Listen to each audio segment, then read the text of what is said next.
Welcome to Hey Dad Podcast. Real dads, tough issues, and a genuine love for a fatherless generation.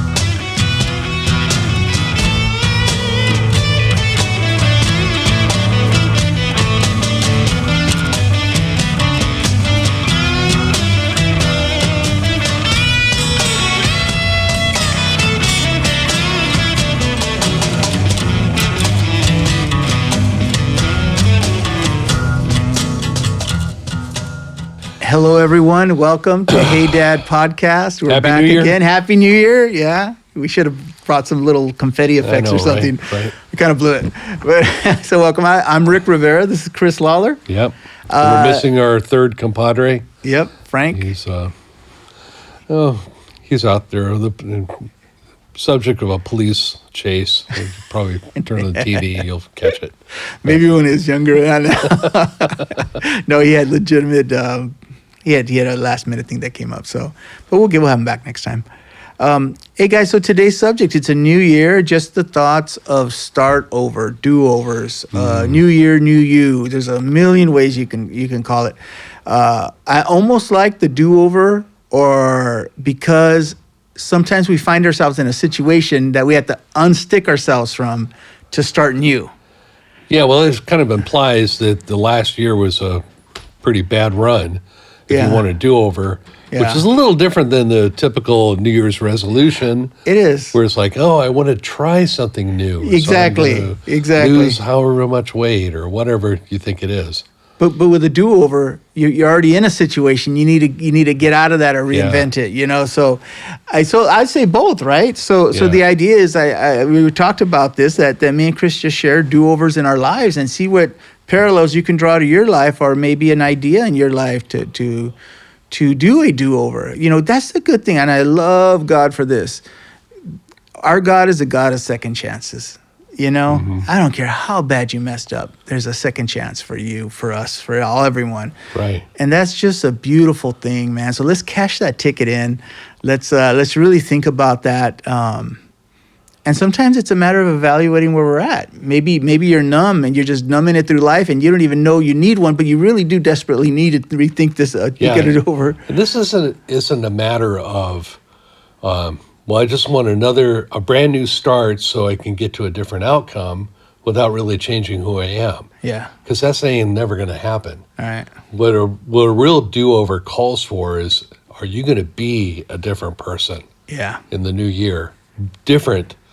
You know, what's the definition of insanity? Is when you keep doing the same thing over and over again, expecting a different result. Right. You know? Right. Exactly. But you're never going to get a different result if you're not committed to changing who you are. Yeah. And what I like about it, if we share our own stories, there's a diversity of ways you could do over, small, little, large. Yep. Some will just need just a little tweaking, and some you need to go back and blow everything up and start all over again. You know, so all of the above, you know, the main goal, though, in my mind and heart, is to draw closer to God and to do better in life. You know, we are needed. Society needs us. Our children needs us. Our wife needs us. Society, our cities, our states, our countries need us, and they need us to be men. You know, so whatever will take us in that direction. Well, of course, that calls into question what's the definition of a man, because the way you define a man in modern terms is very different than the way they defined a man back in 1950. That's true. That's true. Or even back into the war years. Yeah. You know? That's a solid question. See, we're coming from a Christian perspective. We're followers of the teachings of Jesus Christ. We follow an ancient path. So there's a rule book for us. So we could leverage that up to our definition of a man, and that is one is the two greatest commandments: love God and love others. So it's not a take your sword out, cut somebody's head off thing. It's wait a minute, it's love, man. But no greater love as a man that he give up his life for his brother. Right. So it's a call to love. It's also a call to masculinity, and that's one thing I'm frustrated with today's society. It's really taking the guts out of masculinity. And not in a bully or violent or mean way, not at all, but do good and stand up against evil. and being passive doesn't lend to that. Yeah. So Unfortunately, a lot of that requires cutting a new path without Yeah. a standard in front of you. yeah, Like a lot of boys that grew up in the 50s. I grew up in the mid 60s. That's where I was kind of like spent my boyhood. And I had certain individuals I could look at, like John Wayne right, or Clint Eastwood. And these guys might be flawed images of masculinity, but they were out there. The Rifleman was out there. Right. And when I was a little kid, and I'm thinking, what is it to be a man? I would look at this guy, a TV character. He always tries to do the right thing. Yeah. He always stands up against injustice. Yeah. He always tries to rescue the weak and those that can't defend themselves. Yeah. And he acquires a really bitchin' skill Yeah. that helps him defeat the enemies that oppose him. all right. You know what I mean? All those guys had that. They're quick draws, or the Rifleman had his rifle. But And- go ahead. To draw contrast, because this is interesting. The Rifleman was a TV show of a cowboy, and he was a single father cowboy, so which made it unique. He had a young son, and he'd run into scenarios with bad guys and this and that in a Western environment. I heard on the radio recently, and I hope I don't get the number wrong. They counted how many men he killed in the show. What was it, 160 something? Oh, I did that too. I did that map. It's like every show, Every one show or two he's killing guys somebody. went down, bit the dust. Versus you look at what's a man today? A man is Ted Bundy from, not Ted Bundy, what's his name? Bundy from Married with Children. Yeah, A bumbling idiot, a dope. Yeah. Friends, very... Homer Simpson, those are the guys that are put forward. They're That's just exa- goofballs. exactly. Or there are guys that epitomize the characters that Will Ferrell would play. Yeah. The sneaky, wisecracking, Yeah. smart Alex that get away with things that other people are kind of afraid to do. Yeah. You know? So it's funny, though. You see the contrast of what... Yeah. So we had images, we had targets to hit. Today's young guys, and we're always talking to young men that don't have dads. That's Yeah. the whole purpose of our show. Who are you looking at? Who are you looking at to try to emulate? There might be men out there that you think are pretty cool, like rock stars or whatever, but do they really hold a standard that's worth living up to? Yeah. When you look at the way they live their real lives? So if you think about it, what we're saying is very countercultural. Yeah. We're kind of saying there's a lot of lies out there. There's a lot of bad representation. There's a better standard, but this standard is a standard of self-sacrifice. Yeah. This is a standard of standing up against what's wrong, and it's not easy, and it's putting away boyish ways, So if you're stuck, and we talk about this a lot, smoking pot and playing video games all day, man, please really listen. I think that's an opportunity for a do-over, a new year, a new start. Yeah. So there's things like that we get trapped and sucked into, And then even worse yet, not only are there bad examples of manhood now, there's no fathers in the home. Yeah. Fatherless is off the charts. It was far less when we were kids. Yeah. And now it's off the charts and getting worse. Yeah. So guys have to navigate. And we're not coming to you guys, because we talk a lot about our own flaws and weaknesses. We're not coming like, we have all the answers, we're perfect. Not at all. But we have a standard. And we're empathizing for how difficult this is. Yes. How Yeah. this is difficult it's going to be. Mm-hmm. But this is the first call of manhood, is to talk to you guys and say, you're capable of doing it. You have to step forward and want it. Yeah. And here's the thing about having a relationship with God. If you want what the Lord has in the way that you should form your manhood, if you want that instruction, if you want that guidance, you go to the Lord privately. You ask him, and he'll pour it out. Yeah. He'll pour it out in teachings. He'll pour it out in examples, in relationships. He'll take you by the hand and lead you out of the woods and form you into the man that could possibly make a difference in your generation. Yeah. And beware, the Bible talks about there's always false prophets out there. And in a way, and this is kind of taking it out of context, but what's the Tate guy we talked about before? The Men Go Their Own Way movement. Yeah. What's his name, Mark? Andrew Frank Tate. Anyway, you guys know what I'm talking about. Beware of that, because there's parts of masculinity, he has his finger on the button and he's right. But then when you go into how to treat women, having no respect for women, using women, although I don't know if he uses that term or not, man, it really goes south and wrong. Your life will not end up right following that path at all. But there's the parts that he is right about. Go ahead and grab those nuggets. But just understand he's a flawed person coming from a very non-godly way. His principles are based on narcissism. They're not based on the Word of God. They're not based on God. We have a much higher, more important calling than to serve ourselves only. We really are the priests of society, and we need to step up and step into that. So with that being said, we're going all over the world right now in our topics. We're in a brand new year. Do you make a resolutions? Oh my gosh, my resolution's always the same: lose weight, and I have certain different degrees of victory, and I fall on my face a lot. So that's a tough one for me. That's a do-over I've been struggling with. But that's one do-over I do with the new year. But outside of that, I've had a lot of do-overs. I've had career do-overs. I've had social relationship do-overs. I even radically had a do-over with all my friend group. And that one was really hard. Yeah. There's so many different kinds, but just to throw it out there, when I was around 18, I had already given my life to the Lord, but I'm messing up doing good. So 1 month I'm in church, doing everything right. The next month I'm out doing the stupidest things you could think of, because I come from an environment, a neighborhood that lent to that, and a circle of friends that lent to that. So it's very easy for me to slip back in and out. Yeah, try to live in both worlds. And I was ashamed of myself, though. I wasn't trying to get away with it. I was ashamed. There's one thing I realized, as weird as this is going to sound, but maybe you can learn from this. My friends who took me down the wrong roads, who I can't say took me down. We were from the same neighborhood, so we were very close. They actually loved me.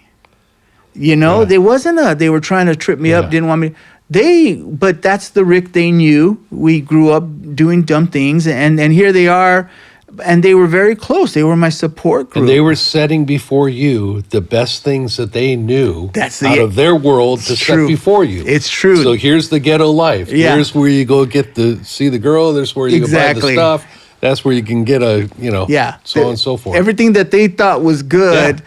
And these are guys who had my back. They're really on a deep level. Yeah. They had my back. So I kept stumbling. Finally, at around 18 years old, I was just feeling ashamed and guilty. And I said, no, you know what? And I said, I need to go in or out.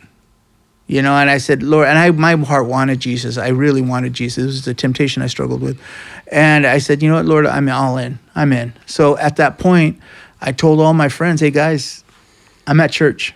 I'm going to be at church. And I was real honest with them. I can't be going back and forth like this. This isn't good.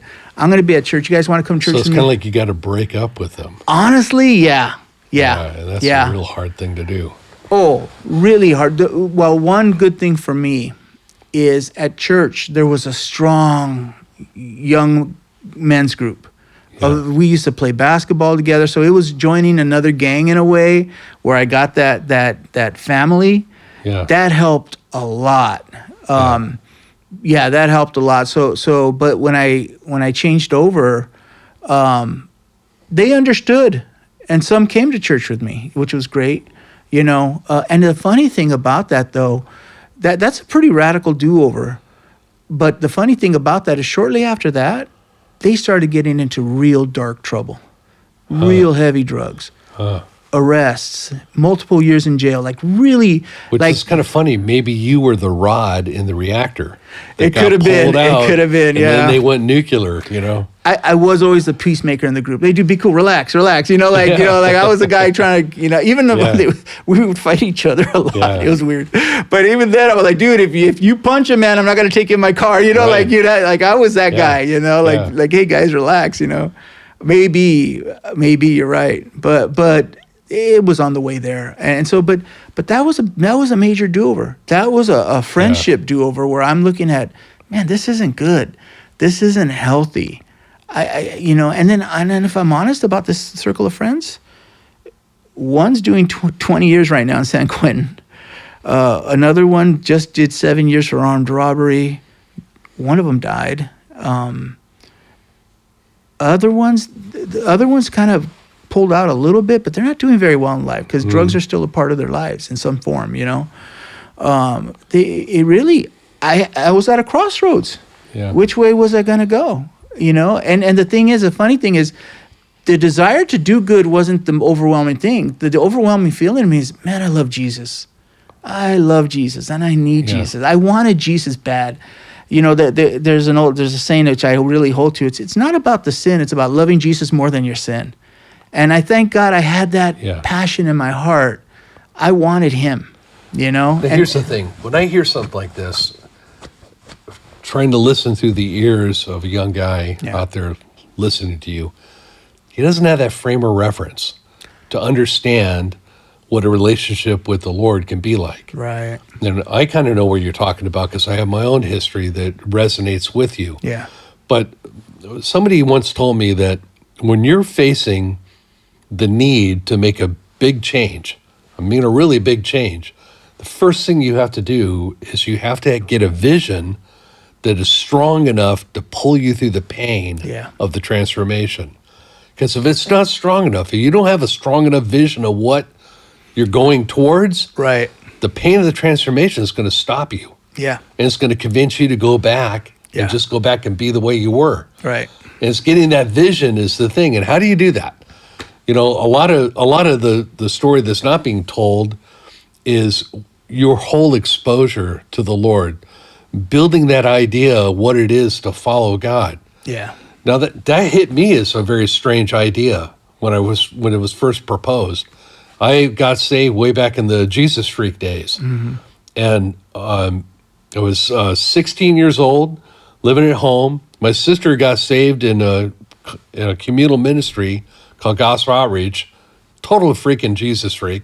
I thought she was completely programmed, you know? And it was my plot to kidnap her, get her back in the garage, and deprogram her and make her care about disco again, you know? Wow. But she was just completely on a different wavelength, and I couldn't relate. But I had a front view of her life. Right. It took a long time, me watching her, watching who these people were. The parade of Jesus freaks that came through my house when I was a young guy was wild and varied. It was like a parade of zoo animals, to be honest with you. Because I was not a hippie at all. Right. I was a straight-laced athlete trying to be playing football on my high school football team. And these guys were all freaking tie-dyed, down the wool hippies, you know, with the hippie dresses and denim. Look at me. I'm Mr. Denim today, right? This is my throwback to bit of it stuck, Billy Jack, right? Billy Jack. A little bit of it stuck. So I'm watching this, and what was happening is I began to see past the hippie culture. That's the first thing that was right in my face. And I really didn't want anything to do with that. I looked past that hippie culture, and what I saw were people that were committed to a purpose and vision. Yeah. They knew what life was about, and they were going for something. And it was difficult, and they were not deterred. Now that, compared to my life, when I was a kid, I thought I had all the advantages laying before me, but I really had no sense of what am I going to do with life? Yeah. Just go out and make money somehow, maybe meet a girl, get married, like I had no clue. Yeah. In fact, I was in total catcher mode. Like I wasn't really looking for something. I was just ready to receive whatever life threw at me and be whatever life made out of me. Yeah. But what I saw in these Jesus freaks is that they had a mission, they had a vision that went beyond their circumstances. Yeah. Even though what they were working with seemed far inferior than what I was working with. That attracted me, that vision. And watching that day after day, watching my sister really rescue my whole dysfunctional family, pay off all of our bills, get us right back on a level economic playing field by working at a restaurant, a Mexican restaurant, It was amazing. It was it was a revelation. And what it did is it gave me a vision. When I caught that vision, then I knew that I had some endurance to make a change in life.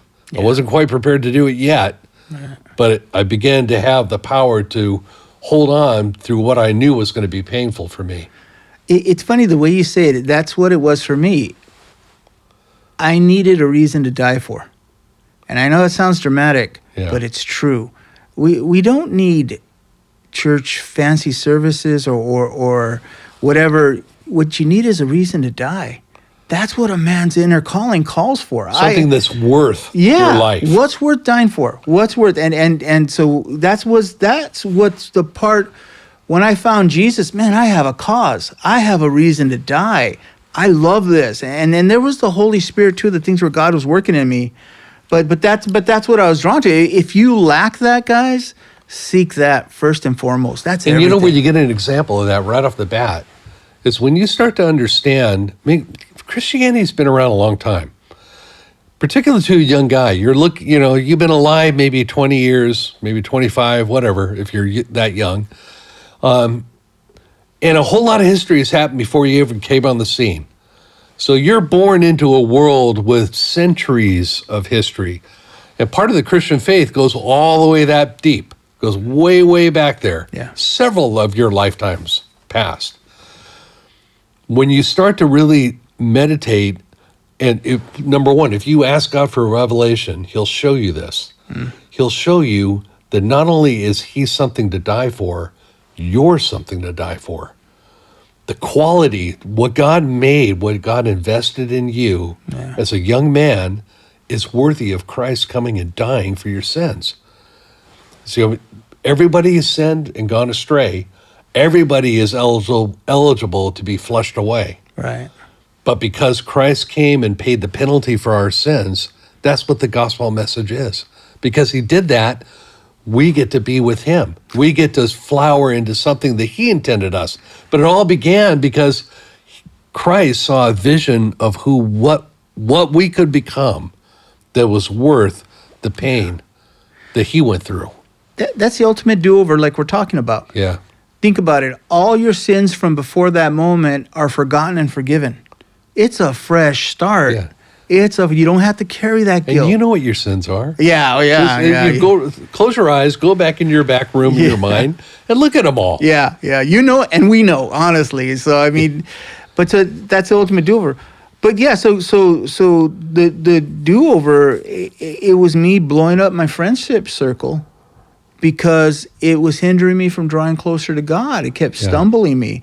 And after that, very good improvements made. Like a lot changed for me. Yeah. Because I took that 1 foot out, 1 foot, in the door thing, and I really pushed forward. And so that was a do-over for me. That was a friendship do-over. My current friends, although they loved me and they cared about me, we never told each other that, but it was there. They were dragging me down. And they were pulling me away from God, and I recognized that. Yeah. So any do-overs come to mind for you, Chris, in any way? It could be, there's 100 different ways to do over. Yeah, there's a lot of different things, but there's one that sticks in my mind. This happened to me really only about, I want to say 10 years ago, something like that. Okay. And, I've been a Christian for a long time, but I've been that kind of Christian that kind of like is friends with the world as well as friends with the church. Right. Once you get into the church, you'll see this culture. There's a slice of culture where everybody is basically living the way they would live in the world, but they slap a lot of Christian language on it all, labels on everything, and maybe do a little less sin. Right. And I was kind of living that way. And things began to happen in my family's life where my daughter got swept up in alcoholism. And it was the most horrific thing to sit and to endure, to watch happen. Basically, it robbed 10 years of her life. Wow. That's sad. And it derailed an incredibly promising future. Not that she doesn't have a future, she does. But she doesn't have the same future that she would have had if alcohol didn't interrupt everything. And it hammered, and she'll admit that. She knows. I mean, this is not anything that's news. But when that happened, at that period of time, I was drinking. Okay, just casually. I wouldn't call myself an alcoholic. I wasn't drinking to get drunk, but alcohol was part of life. Had a bottle of tequila in my kitchen cabinet. We would have beers in the fridge. Just being that average guy that would have a beer with my buddies, and occasionally if we went somewhere, you have a little wine, have whatever. It's not even, it was so in the background and just in the normal fabric of living that it wasn't even noticed. It wasn't something that would stick out in your mind at all, but it was there. And when I saw this disaster happening with my daughter, it threw a light. It cast a spotlight all through my life. And what I saw was that my drinking was making it possible for my daughter. Not that I caused her alcoholism, because that's not true. You can't cause it, you can't cure it. Right. If you're in AA, you learn this kind of stuff right off the bat. But why would my little girl, who loved her daddy, not think it was okay for her to do things that she saw her daddy doing? And there was a time, I didn't note it at the time, but I noted it in hindsight, where I remember taking that bottle of tequila down and pouring a shot in my kitchen, and my little girl was in the kitchen, and she looked at what I was doing and says, "You're making a bad choice." And it was a line she probably heard at school. Right. And I thought, oh, that's okay. It's just Daddy's, I said whatever I said to kind of move past the moment. But man, that stuck in my mind. That stuck in my mind because she said, well, if my daddy can choose that, then I can choose that. Right. Now, here's the thing about drinking. There's a lot of people that that probably can drink, and it doesn't seem to affect them at all in a negative way. In fact, it lubricates the party and it makes things possible. And believe me, marketing takes big advantage of that. There's a commercial going around now on TV where this girl wanders into the bar and everybody's singing the old Neil Diamond song. The whole bar's singing, and the punchline is, people are good for you. But it ends with a guy pouring a shot of some brand whiskey. That's what they're really trying to sell. Right.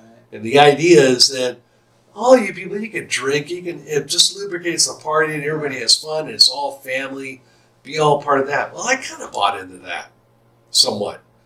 And in my Christian, especially among my Christian brethren, it kind of gave us a little bit of an edge, kind of a funny edge.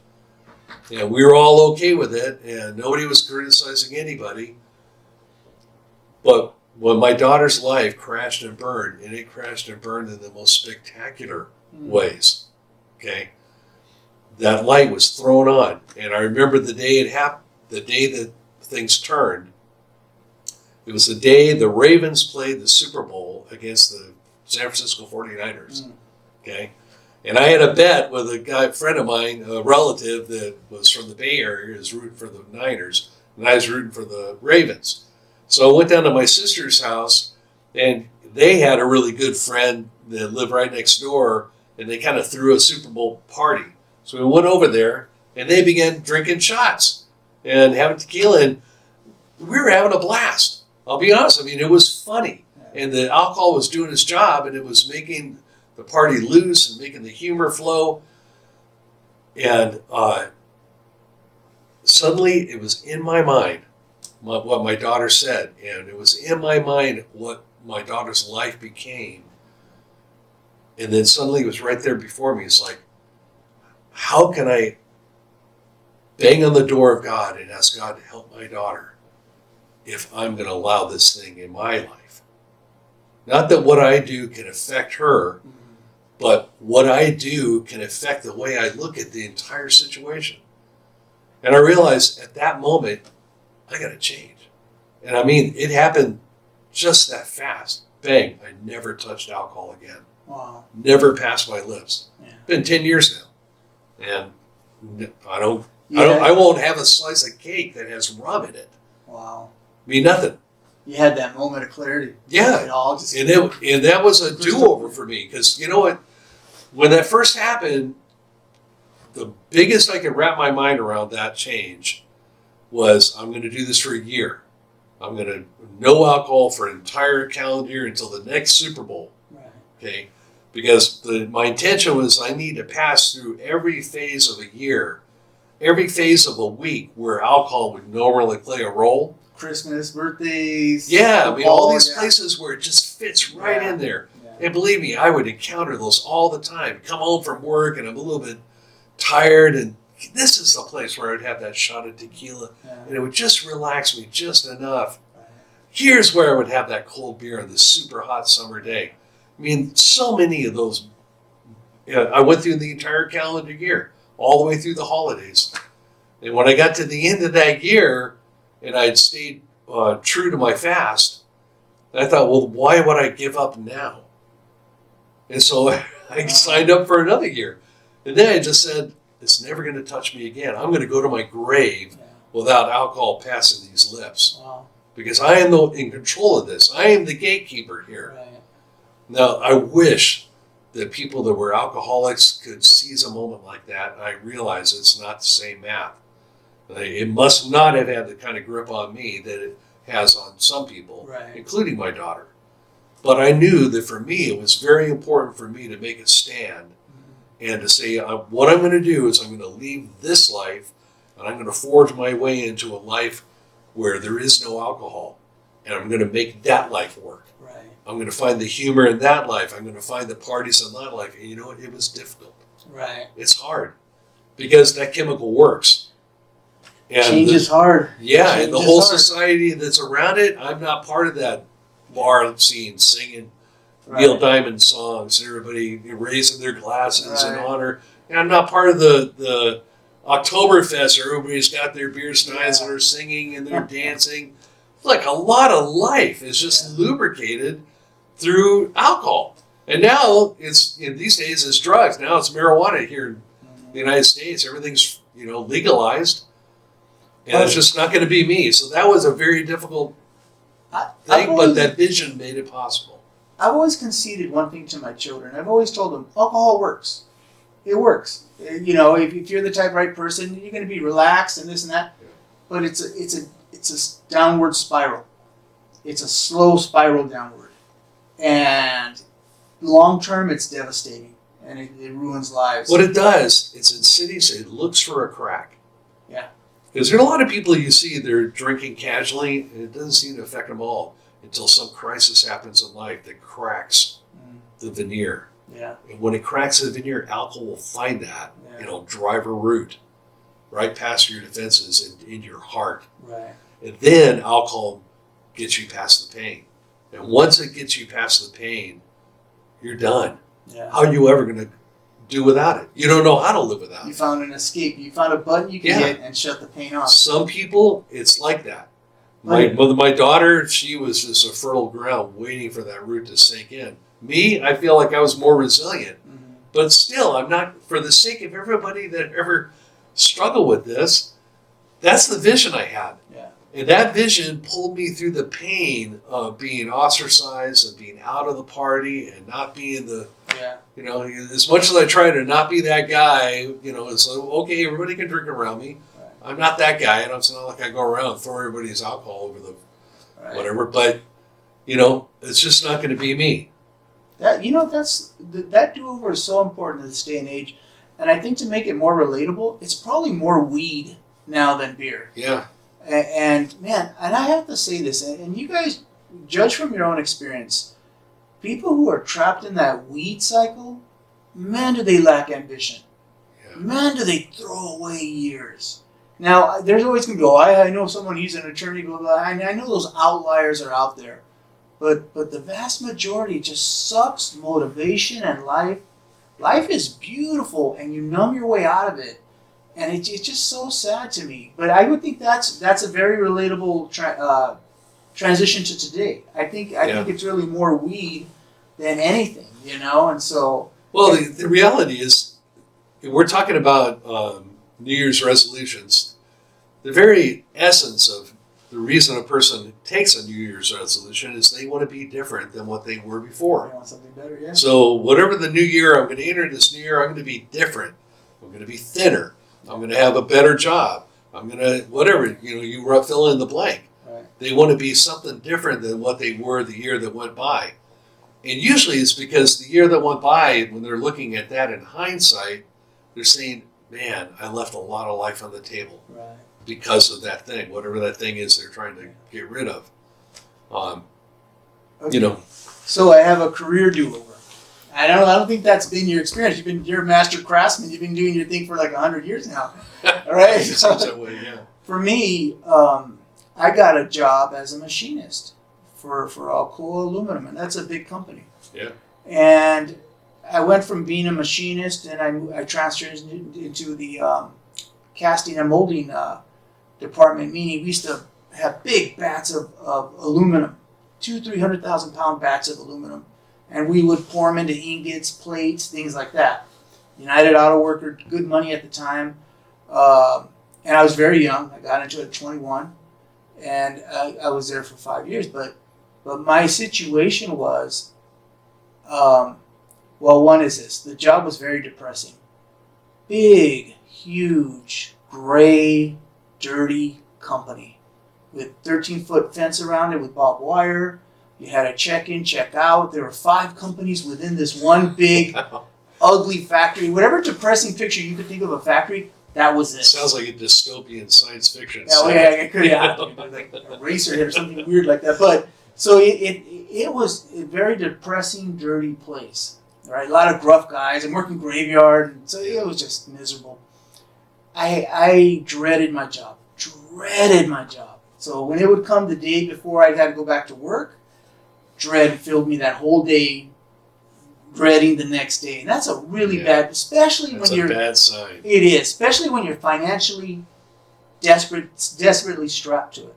Yeah. Okay, so let me just go back a little further. I dropped out of high school. And I dropped out of high school, I started working because my grandma was going to lose her place. And I was raised by my grandma.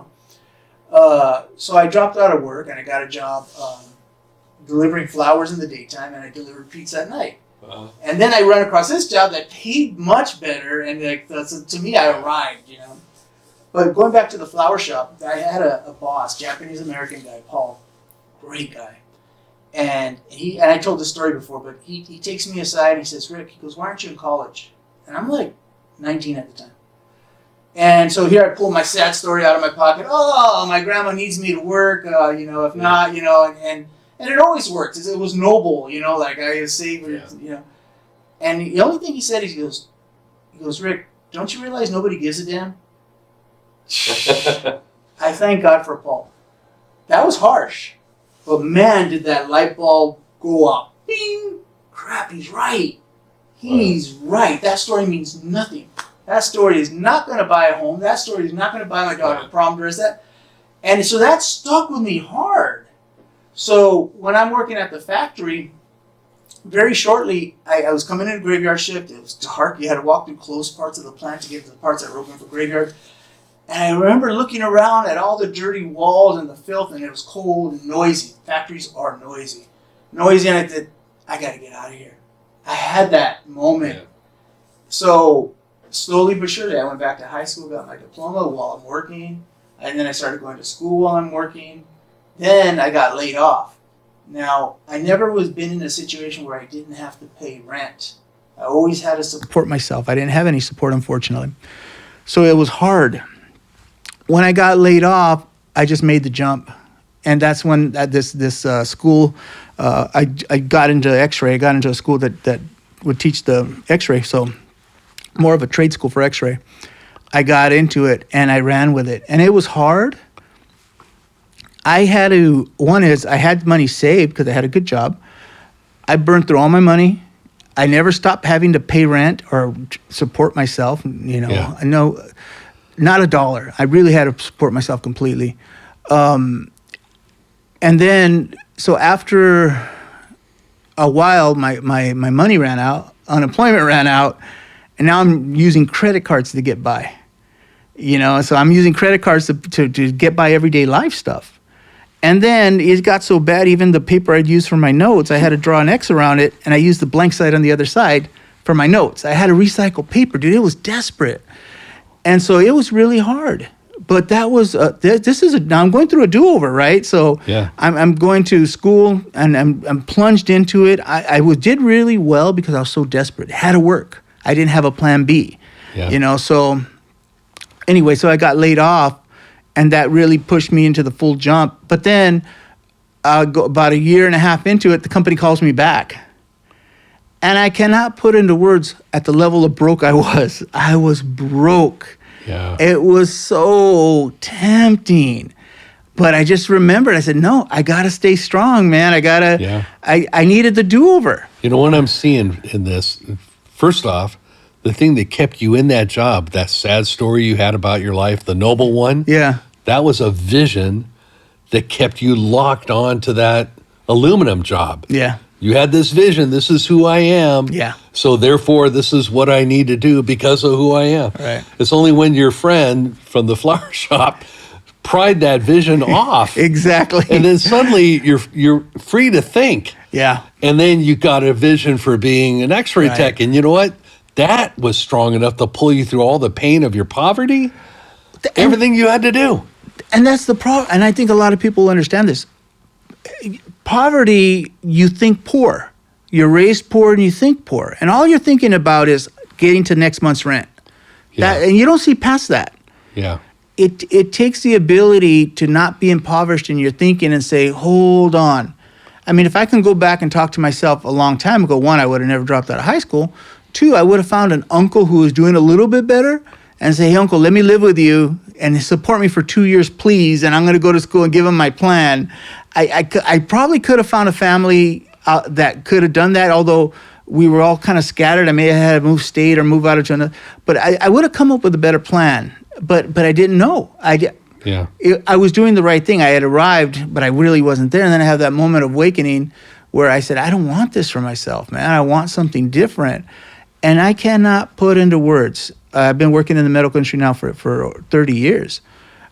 I've never had that feeling of dread going into work the next day. Yeah. And a lot of people experience that. That's a common feeling. But that's what I had that all the time. Very Right. depressed, sad there. And then I was able to get into an industry that I enjoyed, I felt good about, and I progressed in that industry. So it's a different world, but I needed a do-over. That was a career do-over. Yeah. And sometimes if you have children or you're in a situation where your family needs you, that is hard. It is hard. It's hard. All my whole career has been night school. It is hard to go to night school, leaving your wife with the kids. You're going, Yeah. I would get depressed. I'd go straight from work, straight to school, not seeing my kids, and then Right. I'd feel like I'm missing out on their lives, It was. Yeah. It came at a high price. It was expensive. A lot of things in life are like a deep sea voyage.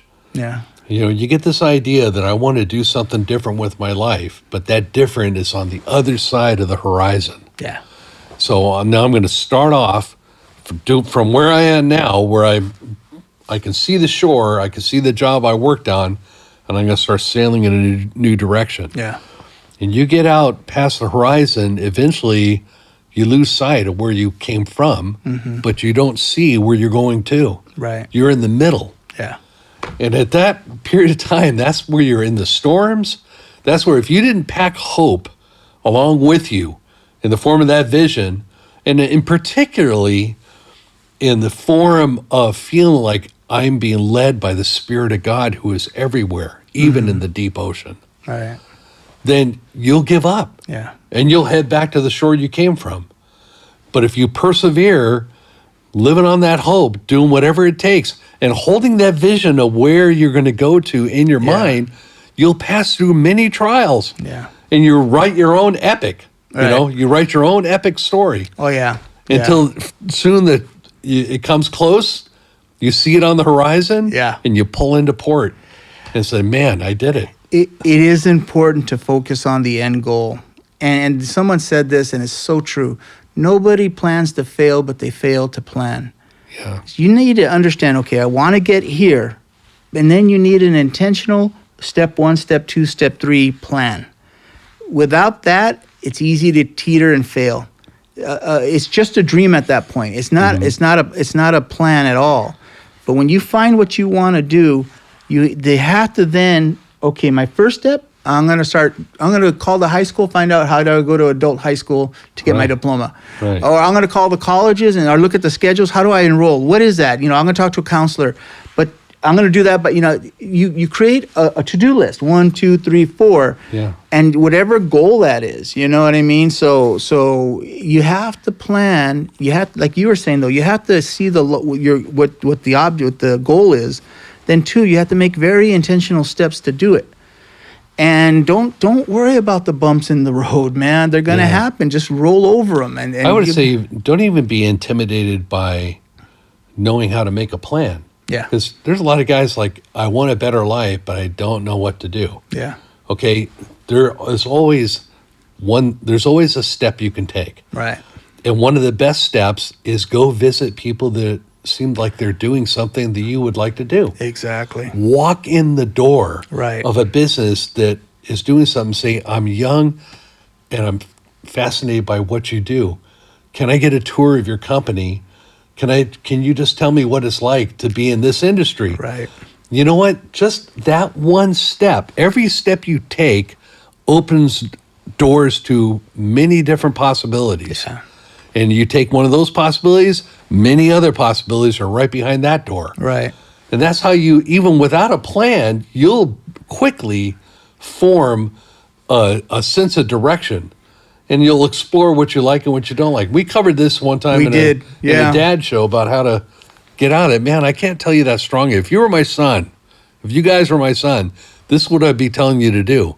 Because when you're a young guy, you kind of don't know what you're really good for. That's how you ended up in an aluminum plant. Yeah. That's how I ended up in my dad's floor covering plant, which was freaking miserable. Wasn't for me. I love my dad, but it wasn't for me. Right. Right. But if I don't have any other idea, if you're a young guy. And, don't be intimidated to do that. In 30 years, I think I've had 3 people do that to me. Call me out of the blue. One knew somebody I knew, but one of them called me out of the blue, said, hey, I'm interested in this. Well, I don't understand that. I thought, heck yeah, it's flattering. When you call somebody, like let's say you call an architect, hey, I'm really thinking about going to school. I don't even know where to start.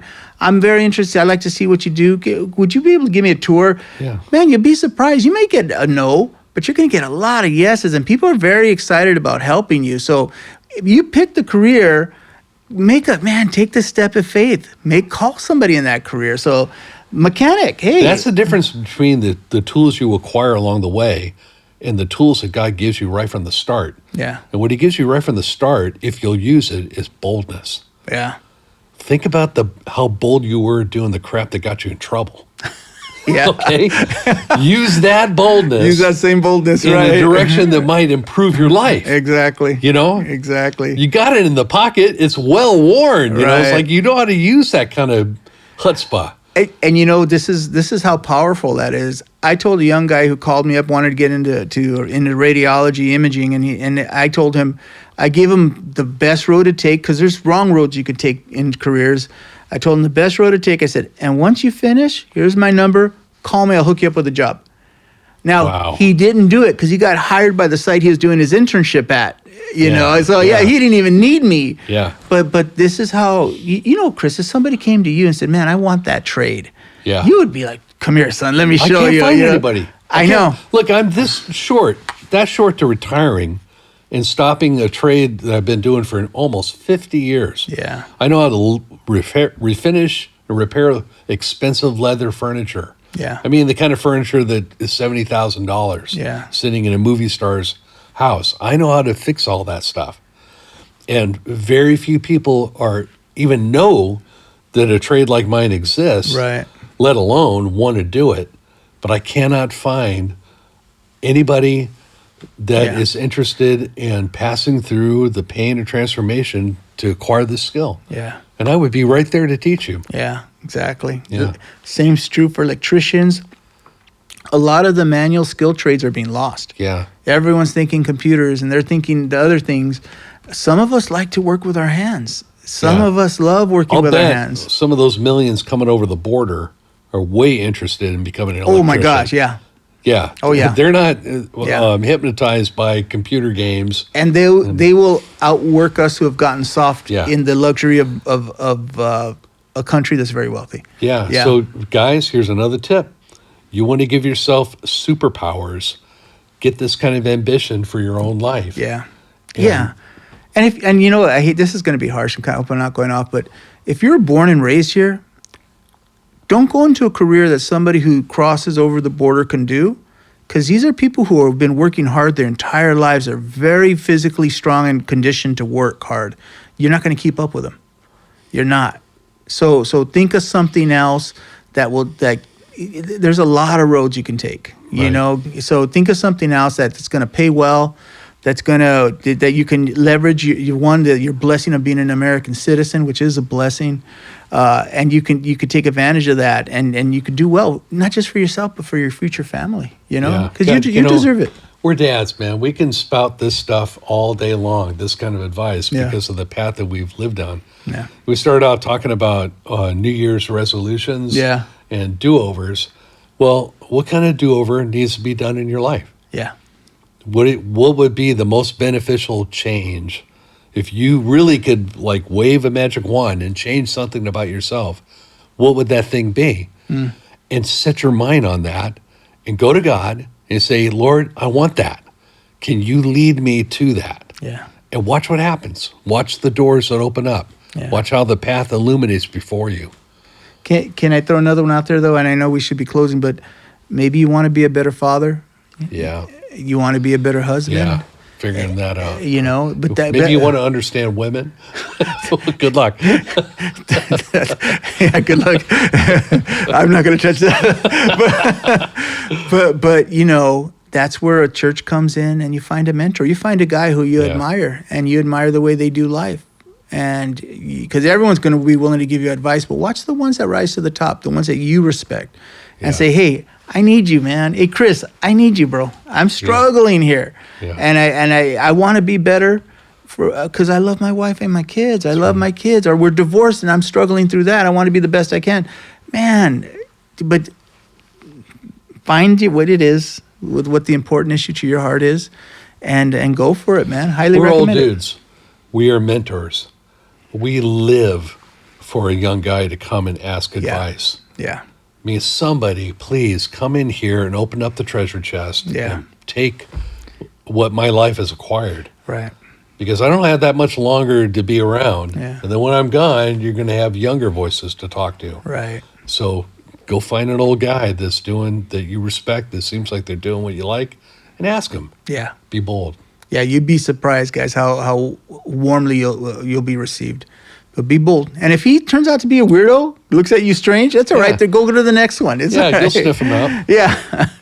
Okay. I think we need to close right there, Chris. Do you want let's to close pray. this out? Yeah. Father, New Year is upon us, God, and you can set a vision, and everyone that's listening to Rick and I right now, of what needs to change in their life.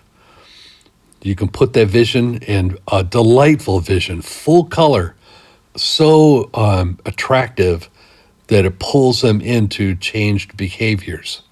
So they begin to do different things than they did the year before, and make a change possible. God, I just pray that your blessing would be upon that, and you would walk with them in the Spirit and light up the path before their feet and lead them in the way that they should go. In the name of Jesus, we pray this. Okay. Amen. Amen. All right, guys. God bless you and take care. See you next time.